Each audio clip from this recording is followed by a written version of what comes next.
Presiden Joko Widodo mengungkapkan alasannya memilih Nezar Patria untuk menjabat sebagai Wakil Menteri Komunikasi dan Informatika atau Wamenkominfo.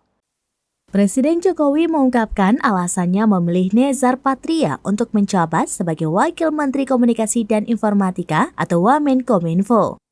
Menurutnya, Nezar Patria layak menjadi Wamenkominfo karena memiliki pengalaman di media. Nezar Patria pernah menjabat sebagai pemimpin redaksi Jakarta Post.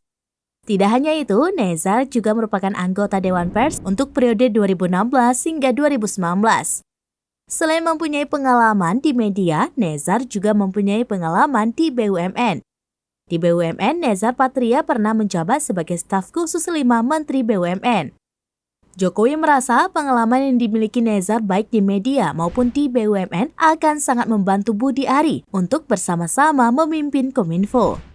Setelah resmi melantik Budi Ari sebagai Menkominfo dan Nezar Patria sebagai Wamenkominfo, Jokowi pun memberikan tugas penting, yakni tugas untuk menyelesaikan pembangunan Tower Base Transceiver Station atau BTS yang tertunda karena kasus korupsi Menkominfo sebelumnya Johnny G. Plate.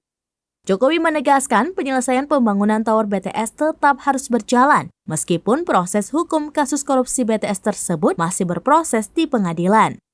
Sebab proyek Tower BTS menyangkut pelayanan kepada masyarakat, terutama yang berada di daerah terdepan dan tertinggal.